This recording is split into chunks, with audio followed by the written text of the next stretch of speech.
ہمارا اسلام۔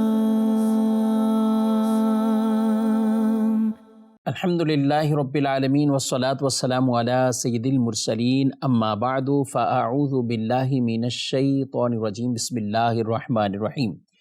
الصلاة والسلام علیک یا رسول اللہ وعلی آلک واصحابک یا حبیب اللہ۔ الصلاة والسلام علیک یا نبی اللہ وعلی آلک واصحابک یا نور اللہ۔ مدنی چینل کے ناظرین، پروگرام ہمارا اسلام، اس میں آپ کو خوش آمدید کہتے ہیں۔ اللہ رب العالمین اسلام کی خوبصورت تعلیمات پر ہم سب کو عمل پیرا ہونے کی توفیق عطا فرمائے۔ ہمارے پیارے رسول صلی اللہ علیہ وآلہ وسلم کا فرمان معظم عالی شان ہے، زینوا مجالسکم بالصلاۃ علی فإن صلاتکم علی نور لکم یوم القیامہ۔ اپنی مجلسوں کو مجھ پر درود پڑھ کر آراستہ کرو کہ تمہارا مجھ پر درود پڑھنا قیامت کے دن تمہارے لیے نور ہوگا۔ صلو علی الحبیب صلی اللہ تعالی علی محمد صلی اللہ علیہ وآلہ وسلم، صلاۃ و سلاما علیک یا سیدی یا رسول اللہ۔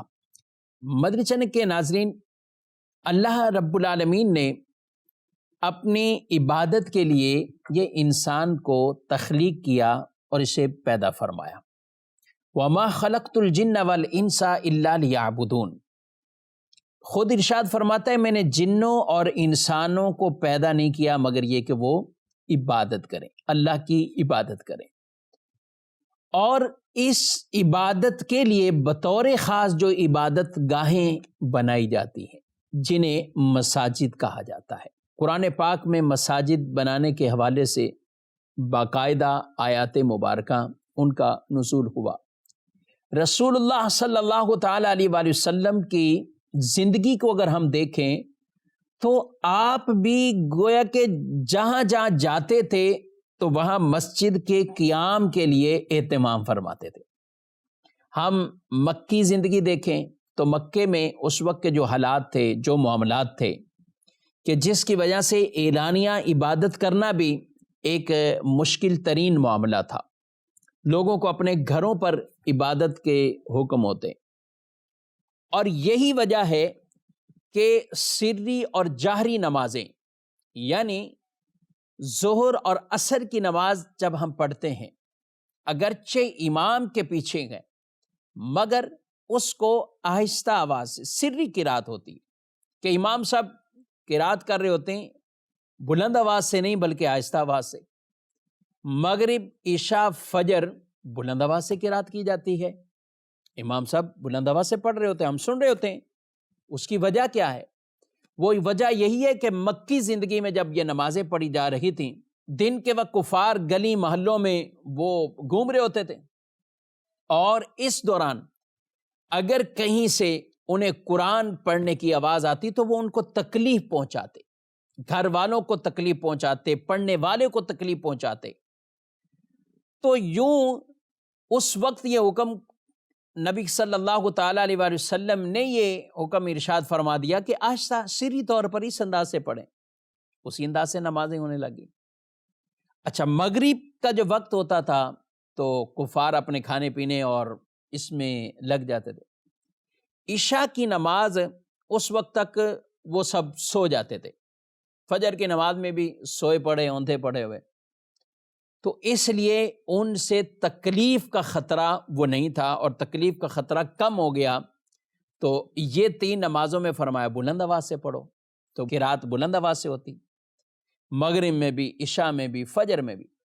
لیکن دن بھر کی گویا کہ جو پورے اس دورانیہ کے اندر جو نماز کے اوقات، ظہر بھی آتی دن میں، عصر بھی آتی ہے، تو یہ کیا ہے؟ سری انداز سے، آہستہ آواز سے، کہ اپنے کان سنیں، بس اتنی قرات ہوتی۔ تو اس کی بیسک وجہ بھی وہی تھی کہ اس وقت کفار تکلیف پہنچاتے تھے، تو آپ صلی اللہ علیہ وسلم نے یہ تعلیم ارشاد فرمائی۔ تو اللہ کو بھی یہ انداز اتنا پسند آیا کہ جیسے مکی زندگی کے اندر میرے پیارے محبوب صلی اللہ علیہ وسلم نے نمازیں پڑھی ہیں اور جو انہوں نے اپنے اصحاب کو تعلیم دی، اب قیامت تک کے لوگ ظہر اثر اسی انداز سے پڑھیں گے، ظہر اثر اسی انداز سے پڑھیں گے۔ اگرچہ آج ہم امن کے ساتھ، چاہے وہ حرم میں، مکے میں ہوں، مدینے میں ہوں، دنیا کے کسی ملک میں گئے، آپ کو اس طرح کی کوئی آزمائش اس کا سامنا نہیں۔ ہم اپنے ملک میں نمازیں پڑھ رہے ہیں، مسجدیں آباد ہیں، سب کچھ ہے، لیکن اب بھی آہستہ آواز سے قرات کرتے ہوئے کہ رسول اللہ صلی اللہ علیہ وسلم کی اس ادا کو ادا کرتے ہوئے، اور وہی حکم ہے ہمارے لیے، واجب ہے کہ ان نمازوں میں سری قرات کرنا یہ واجب ہے۔ کوئی آدمی بھول کر کرے گا یہ ترک واجب ہے، اور اس کے اپنے احکام بیان کیے گئے۔ تو المختصر یہ ہے کہ جو مکی زندگی میں جس طرح نمازیں پڑھی جا رہی تھیں تو وہ انداز یہ تھا، لیکن جب مدنی زندگی کا سلسلہ ہوا تو نبی صلی اللہ علیہ وآلہ وسلم جب مدینہ شریف تشریف لائے تو وہیں بھی پھر مساجد کے قیام باقاعدہ کیے۔ آپ مدینہ شریف میں اتنی مسجدیں، مدینہ شریف میں مسجد قباء ہے، مدینہ شریف میں خاص مسجد نبوی علی صاحبہ الصلاۃ والسلام وہ مسجد شریف ہے، اس کے علاوہ بھی مسجد غمامہ ہے، یعنی اس قدر مسجدوں کا اہتمام، گویا کہ بظاہر رقبے کے اعتبار سے دیکھیں تو وہ جگہ وہ زیادہ کوئی بڑا شہر اس حوالے سے نہیں ہے، لیکن اس کے اندر بھی دیکھیں تو کئی ایسی مساجد، یہاں حضور علیہ الصلوۃ والسلام نے قیام فرمایا، یہاں حضور علیہ الصلوۃ والسلام نے یعنی یہ نسبتیں ہیں باقاعدہ کہ یہاں نبی صلی اللہ تعالیٰ علیہ وآلہ وسلم عید کی نماز پڑھا کرتے تھے تو اب وہاں پہ مسجد کا انتظام۔ تو ایسی کئی جگہیں کہ جہاں حضور علیہ الصلوۃ والسلام نے نمازیں پڑھیں، اس کو باقاعدہ مسجد بنایا گیا، اور پھر نبی صلی اللہ علیہ وسلم نے بھی باقاعدہ مساجد کا اہتمام کیا۔ اور یہ کام ایک امت کے ذمے یہ کام ہے کہ وہ مسجدوں کو باقاعدہ اس کا انتظام کرنا، مسجد بنانا اور پھر مسجد کو آباد کرنا، مسجد کے لیے زمین دینا، مسجد کے لیے عمارت بنانا، مسجد کے لیے ہر اس طرح کے معاملات کا اہتمام کرنا جو نمازیوں کو سہولت والی چیزیں ہیں۔ یہ الحمدللہ مسلمان بڑے ذوق شوق کے ساتھ یہ اہتمام کرتے ہیں، اور دنیا بھر کے اندر یہ اہتمام رہتا ہے، لیکن اس کے باوجود بھی کئی علاقوں میں جاتے ہیں ایسا لگتا ہے کہ مسجد نہیں ہے، یہاں بھی مسجد نہیں ہے، دور مسجد ہے لیکن دور مسجد ہے۔ تو وہاں کے بھی لوگوں کو چاہیے، اس طرح کوئی اور سن رہا ہے اور ایسی جگہ پر کہ وہ خود دیکھتا ہے کہ یہاں ضرورت ہے مسجد کی اور رب نے نوازا ایسا، تو مسجد بنا دے۔ اللہ پاک جنت میں گھر بنائے گا اس کے لیے، جو مسجد بناتا ہے اللہ اس کے لیے جنت میں گھر بناتا ہے۔ یہ بڑی عظیم بشارت ہے،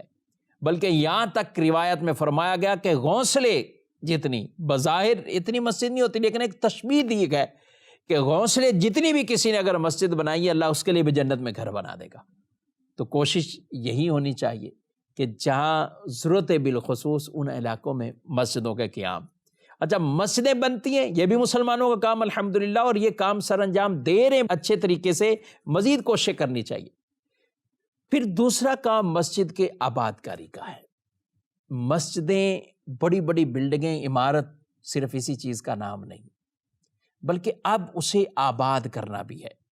اور وہ آباد کون کرے گا؟ میں اور آپ کریں گے، وہ اہل محلہ کریں گے، وہ وہاں کے رہنے والے لوگ کریں گے، کہ جو اس مسجدوں میں جا کر باقاعدہ اہتمام کے ساتھ وہاں عبادتیں ہوں، وہاں نمازیں ہوں، وہاں دیگر کام ہوں۔ بلکہ حدیثوں میں تو یہ ارشاد فرمایا گیا تم اگر جنت کی کیاریوں کے قریب سے گزرو، کچھ چر لیا کرو۔ تو پوچھا گیا یہ جنت کی کیاریاں کون سی جگہیں ہیں؟ تو فرمائے مسجدیں تو ہیں، یہ مسجدیں، اور چرنا کیا ہے؟ اللہ کا کچھ ذکر کر لینا، کچھ یہاں پہ عبادت کر لینا، یہ عظیم سعادت ہے۔ بلکہ روایت میں فرمایا جس بندے کا دل مسجد میں لگا رہتا ہے، معلق ہو جاتا ہے، گویا کہ مسجد میں دل لگ گیا، یہ شخص جب قیامت کے دن آئے گا اللہ اسے اپنے عرش کا سایہ عطا فرمائے گا۔ اور دل لگنا، مسجد میں جائے تو بھی سکون ہو، اطمینان کی کیفیت میں ہو، مسجد سے باہر نکلا ہے تو پھر ایک دل کے اندر جذبہ ہے کہ دوبارہ آنا ہے۔ تو یہ کہا جائے گا کہ یہ آدمی وہ ہے کہ جس کا مسجد کی طرف دل لگا ہوا ہے، اس کا دل مسجد کے سے لگ گیا ہے۔ اور جو شخص یہ عظیم کام کرتا ہے اس سے بشارت کتنی بڑی ہے۔ میرے آقا صلی اللہ تعالیٰ علیہ وآلہ وسلم ارشاد فرماتے گئے، اور حضرت سیدنا انس رضی اللہ تعالیٰ عنہ آپ اس روایت کو بیان فرماتے ہیں ارشاد فرماتے نبی کریم صلی اللہ تعالیٰ علیہ وآلہ وسلم، جو اللہ سے محبت کرتا ہے اسے چاہیے کہ وہ مجھ سے محبت کرے، اسے چاہیے کہ وہ مجھ سے محبت کرے، اور جو مجھ سے محبت کرتا ہے اسے چاہیے کہ وہ میرے صحابہ سے محبت کرے، وہ میرے صحابہ سے محبت کرے، اور جو میرے صحابہ سے محبت کرتا ہے اسے چاہیے کہ قرآن پاک سے محبت کرے، اور جو قرآن سے محبت کرتا ہے اسے چاہیے کہ وہ مساجد سے محبت کرے، اسے چاہیے کہ وہ مساجد سے محبت کرے۔ فرمایا کیونکہ یہ ایسی عمارتیں ہیں جنہیں اللہ تعالیٰ نے بنانے اور پاک رکھنے کا حکم ارشاد فرمایا گیا، اور ان میں اللہ نے برکت رکھی ہے، ان میں اللہ نے برکت رکھی۔ فرمایا بس یہ خیر و برکت والی جگہ ہے، اور ان کے رہنے والے بھی خیر و برکت میں ہے، یہ پسندیدہ جگہیں ہیں، اور ان میں رہنے والے وہ بھی پسندیدہ ہیں۔ یہ وہ لوگ ہیں جو اپنی نمازوں میں ہوتے گئے، اللہ ان کی ضرورت کو پوری فرماتا ہے۔ یہ مساجد میں ہوتے ہیں،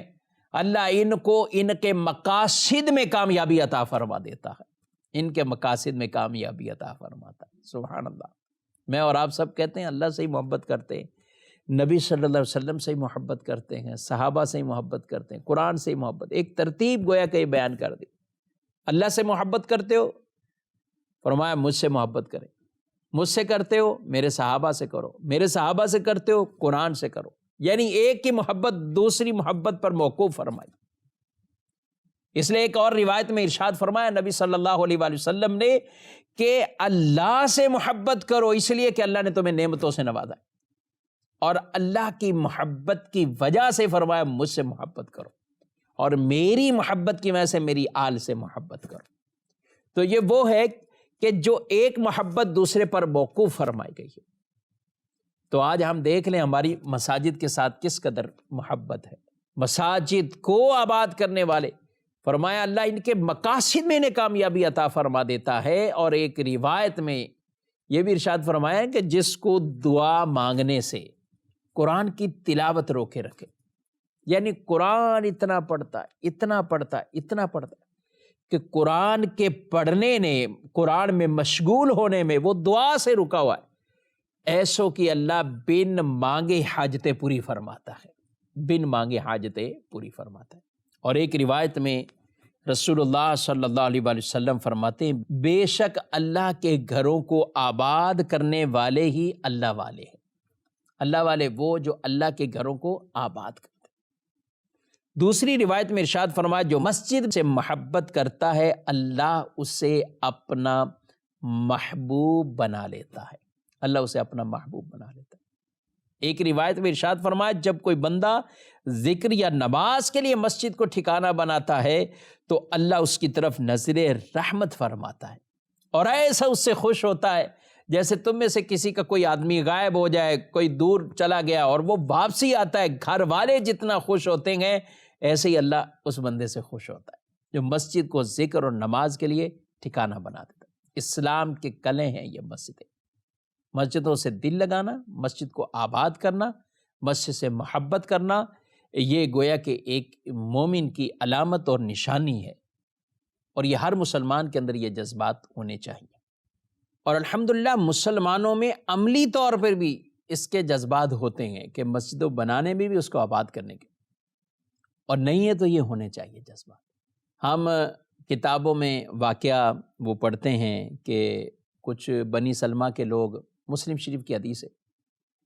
کہ ان کے بارے میں رسول اللہ صلی اللہ علیہ وسلم کو خبر پہنچی کہ مسجد کے ارد گرد کچھ جگہ خالی ہوئی ہیں،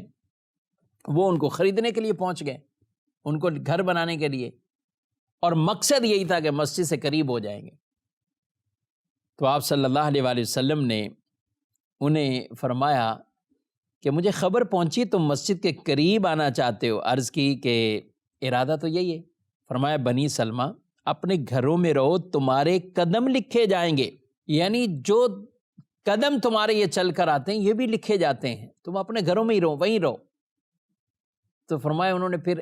ارادہ تر کر لیا کہ ٹھیک ہے ہم اب دور سے ہی آتے رہیں گے، اور یہ ارادہ تر کر دیا تاکہ ہمارے جتنے قدم ہوں گے اس قدر اللہ ہمیں نیکیاں اور ثواب بھی عطا فرمائے گا۔ ناظرین، اور بھی بہت سی روایات اس حوالے سے ہیں، انشاءاللہ کوشش کریں گے وقتاً فوقتاً یہی جذبات ہمارے دلوں میں پیدا رہیں تو مسجد کے حوالے سے کچھ ایسی چیزیں ذکر کریں گے۔ مسجد کے ظاہر ہے کئی آداب بھی ہیں، احکامات بھی ہیں، اس کے اوپر بھی انشاءاللہ گفتگو وہ رہے گی، اور اس وقت آپ کے سوالات کی طرف بھی بڑھنا ہے۔ دیکھتے ہیں ناظرین کیا پوچھنا چاہتے ہیں۔ مفتی صاحب کی بارگاہ میں سوال ہے، ایک جنتی کو بھی جنت میں مکان عطا کیا جائے گا اور مسجد بنانے والے کو بھی جنت میں مکان دیا جائے گا، تو آیا کیا دونوں کا مکان ایک جیسا ہوگا؟ جی بالکل، آپ نے ٹھیک سنا ہے کہ مسجد جو بنائے گا، حدیث پاک میں ارشاد فرمایا گیا ہے کہ من بنا مسجدن، جس نے بھی مسجد بنائی ہے، بن اللہ لہ بیتن فی الجنہ، اللہ اس کے لیے جنت میں گھر بنائے گا، اسے جنت میں گھر ملے گا۔ تو یہ جو گھر ہوگا ناظرین، اسے شارحین نے بیان فرمایا کہ ایک الگ نوعیت کا گھر ہوگا، یعنی جس طرح ہم عام مثال سے اسے سمجھایا گیا کہ دنیا کے اندر پورا ایک محلہ ہے، سب کے گھر بنے ہوئے ہیں تو وہ سب نارمل گھر ہیں، لیکن اس پورے محلے میں ایک مسجد بھی ہوتی ہے، وہ مسجد بھی اسی محلے کی ایک زمین کا ٹکڑا ہے، لیکن اس کے باوجود اس مسجد کے آداب، احترام اور ایک الگ اہمیت سے اس گھر کو دیکھا جاتا ہے۔ فرمایا جیسے پورے محلے میں گھر ہیں لیکن ایک مسجد کی اہمیت سب سے وہ ایک طرح کی نمایاں ہوتی ہے، فرمایا جنت میں بھی ایسے شخص کو اللہ ایک نمایاں گھر عطا فرمائے گا۔ اور مسلم شریف کی حدیث پاک ہے جس میں اور اضافہ ہے کہ اللہ اس کے لیے موتیوں اور یاقوت کا گھر بنائے گا۔ وہ جو جنت میں اسے گھر ملے گا موتیوں والا ہوگا، یاقوت والا ہوگا۔ تو ذہن نصیب جس آدمی کے پاس ایسی گنجائش بنتی ہو، دنیا میں جیتے جی اپنے لیے جنت میں گھر بنا لے، اور اللہ نے توفیق دی ہے 1 2 3 آپ کے پاس اور طاقت ہے اپنے مرحومین کے نام پر، ایسی نیکی یہ کرنی چاہیے تاکہ وہ نیکی صدقہ جاریہ ہو جب تک نمازیں پڑھی جا رہی ہوں گی۔ اور الحمدللہ مساجد کا قیام ہوتا ہے تو پھر یہ مسجدیں انشاءاللہ تا قیامت اسی طرح رہیں گی اور لوگ اس میں نمازیں پڑھتے رہیں گے، تو یہ بڑا عظیم صدقہ جاریہ ہے۔ تو جنت کا جو گھر ہوگا وہ بھی اس کے لیے بڑا ایک عظیم گھر ہوگا، موتیوں اور یاقوت کا گھر ہوگا، اور عام لوگوں سے وہ اس کا ایک خاص ممتاز گھر ہوگا کہ جسے لوگ دیکھ کر ہی گویا کہ پہچانیں گے کہ یہ وہ گھر ہے کہ جو اللہ نے اسے مسجد بنانے پر یہ عطا فرمایا۔ سبحان اللہ، تو یہ سعادت حاصل کرنی چاہیے۔ جی مزید سوال؟ مفتی صاحب کی بارگاہ میں سوال ہے، مسجد کی طرف جانے پر تو نیکیاں حاصل ہوتی ہیں، تو کیا واپسی آنے پر بھی نیکیاں ملتی ہیں؟ مسجد جانے پر جو ثواب ملتا ہے، اسی طرح مسجد سے نماز پڑھ کر جب واپسی آئیں گے تو اس پر بھی نیکیاں اور ثواب ملتی ہیں۔ جی ایسا ہی ہے، اور عام طور پر اگرچہ وہی روایات مسجد کی طرف قدم بڑھانے والی بیان کی جاتی ہے، اور اس میں بھی یہ ذکر ہے کہ ہر قدم پر اس کا گناہ مٹا دیا جاتا ہے، درجہ بلند کیا جاتا ہے۔ اسی طرح دیگر روایات بھی ہیں۔ مسند امام احمد بن حنبل میں باقاعدہ جو روایت موجود ہے اس میں یہ کلمات ہیں، ذاہباً و راجعاً، یعنی جاتے ہوئے بھی اور واپسی آتے ہوئے بھی۔ تو جب اچھی نیت کے ساتھ یعنی نماز پڑھنے کے لیے وہ مسجد میں گیا ہے تو اس کے جانے پر بھی قدم قدم پر نیکیاں ہیں، اور اس کے واپسی آنے پر بھی قدم قدم پر اللہ نیکیاں عطا فرمائے گا، اور اس کے درجے کو بلند فرمائے گا، خطاؤں کو، گناہوں کو وہ مٹا دے گا۔ بلکہ اس پر ایک اور مسلم شریف کی روایت بھی ہے، حضرت ابی بن کعب رضی اللہ تعالیٰ عنہ، وہ کہتے ہیں میں ایسے شخص کو جانتا ہوں جو مسجد نبوی سے بڑا دور گھر تھا، تو وہ آتے تھے مسجد نبوی میں نماز پڑھتے تھے، تو ان کو مشورہ دیا گیا کہ آپ کیوں نہیں ایک دراز گوش ایک سواری خرید لیتے تاکہ آپ کو آنا بھی اور جانا آسان ہو جائے، اور بارش میں بھی اور دھوپ میں بھی آپ آسانی سے سواری ہوگی تو مسجد میں پہنچ آئیں گے۔ تو وہ کہنے لگے کہ اگر میرا گھر مسجد نبوی کے بالکل قریب بھی ہوتا تو یہ بات میرے لیے خوشی کی نہیں تھی۔ کیوں؟ وہ کہتے ہیں اس لیے کہ میں نے یہ ارادہ یہ کیا ہوا کہ میرا یہ جانا اور یہ آنا دونوں یہ ثواب کے اندر شامل ہو جائے، یہ دونوں پر مجھے ثواب اور اجر ملے۔ تو یہ خبر رسول اللہ صلی اللہ علیہ وسلم تک پہنچی تو آپ صلی اللہ علیہ وسلم نے اس کے لیے یہ ارشاد فرمایا کہ اللہ نے یہ دونوں اجر تمہیں عطا فرمائے، یہ دونوں اجر تمہارے لیے جمع کر دیے، مطلب تمہارا جانا بھی ثواب اور تمہارا واپسی آنا بھی ثواب۔ اور اس روایت سے ضمناً یہ کہ اگر کوئی آدمی سواری کا بھی اہتمام کرتا ہے اور اس اچھی نیت کے ساتھ سواری رکھتا ہے کہ بھئی میرا جانا آنا آسان ہو جائے گا، تو بھی اچھی بات ہے۔ اور ذہ نصیب کو جو یہ کہتا ہے کہ جتنے زیادہ قدم ہوں گے اس پر مجھے نیکیاں ملے گی، تو علماء نے یہ دونوں طرح کے اس بات اس روایت کے تحت بیان کیے ہیں کہ جیسے مسجد میں جانا نیکی کا عمل ہے اور قدم قدم پر ثواب ہے، تو نماز پڑھ کر جو واپسی آتا ہے اللہ ان قدموں پر بھی اسے وہ اجر اور ثواب عطا فرماتا ہے۔ مدنی شریف کے ناظرین، جس طرح مسجد میں نماز پڑھنے عبادت کرنے کے یہ ثواب بیان کیے گئے، اسی طرح جو شخص ان کے لیے معاون بنتا ہے، مدد کرتا ہے، مسجد کے معاملات کو چلانے کے اندر وہ کوششیں کرتا ہے، اس کے لیے بھی بہت ثواب کا ذخیرہ ہے۔ ہم اگر قرآن مجید فرقان حمید کی تعلیمات کو دیکھیں تو اللہ نے اپنے پیارے نبیوں کو مسجد کی صفائی ستھرائی اس کا حکم ارشاد فرمایا ہے کہ اللہ کے گھر کو صاف اور پاک رکھا جائے،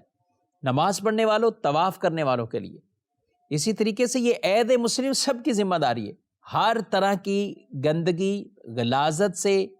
اسی طرح کئی ایسے کام ہیں جو مسجد میں الاؤ نہیں ہیں ہمیں، دنیا کے معاملات، دنیا کی بات چیت، یعنی مسجد میں ہم جائیں بھی تو اس کے احترام اور آداب کا ہم خیال رکھیں۔ ہماری وجہ سے مسجد میں کوئی اچھائی ہو، کوئی کسی طرح کی گندگی اور برائی کا معاملہ نہ ہو، مسجد ہماری وجہ سے صاف ستھری ہو، آلودہ نہ ہو۔ تو اس لیے یہ بطور خاص کہنا مقصود ہے کہ جس طرح ہم کسی کے گھر پہ جائیں اور بہت بڑا کوئی گھر ہو، ہم اس کی بڑی کوشش کرتے ہیں، اپنے لباس، اپنے کپڑے سب کچھ دیکھ کے کرتے ہیں کہ ہماری وجہ سے اس کے گھر میں کوئی ایسا معاملہ نہ ہو۔ چپل بھی پتہ نہیں کہاں کا اتارنے کے اہتمام کرتے ہیں، اور ننگے پاؤں ہی گھروں میں عام طور پہ جانا شروع ہوتے ہیں، لیکن جب مسجد میں آتے ہیں تو بعض اوقات ان چیزوں کا لوگ اہتمام نہیں کرتے ہیں۔ چپل جیسی ہے، گرد لگی ہے، غلاظت لگی ہے، بعض اوقات گندگی لگی ہوئی اٹھا کر مسجد کے صف پر، دری پر رکھ دیں گے، ایک طرف رکھ دیں گے، بدبو آ رہی ہو پھر بھی اس کو ایسے رکھ دیں گے۔ ان چیزوں کا خیال کرنا چاہیے، یہ اللہ کے گھر ہیں، جتنا ہم ادب کریں گے اتنا انشاءاللہ ہم ثواب بھی پائیں گے، اور اگر خدا نخواستہ گندگی یا غلاظت والا کوئی کام کریں گے تو پھر اس کے اوپر گناہگار بھی ہوں گے۔ مسجدوں کو خوشبودار اور اچھا رکھنے کا حکم ہے، اس طرح جو لباس آپ پہن کر جائیں وہ بھی خوشبودار اور اچھا ہو کہ ہماری وجہ سے مسجد کے اندر غلاظت یا بدبو نہ ہو، بلکہ ہماری وجہ سے مسجد کا ایک ماحول وہ اچھا رہے اور خوشبودار ماحول رہے۔ امیر اہل سنت کا ایک بہت پیارا رسالہ ہے مسجدیں خوشبودار رکھنے کے حوالے سے، یہ خود بھی پڑھنا چاہیے۔ میں تو کہوں گا کچھ لوگوں کو لے کے تحفے تحائف دیجئے، آپ اپنے نمازیوں کو دیجئے، تاکہ انہی سے تو مسجد کی رونقیں بھی ہیں، پھر وہ ان چیزوں کا خیال رکھیں گے تو مسجد کے اندر انشاءاللہ اور بہاریں آئیں گی اور لوگوں کے دل بھی اسی طرح لگیں گے۔ اللہ رب العالمین ہم سب کو مسجدیں تعمیر کرنے کی، آباد کرنے کی توفیق عطا فرمائے، آمین بجاہ النبی الامین صلی اللہ علیہ وآلہ وسلم۔ ہمارا اسلام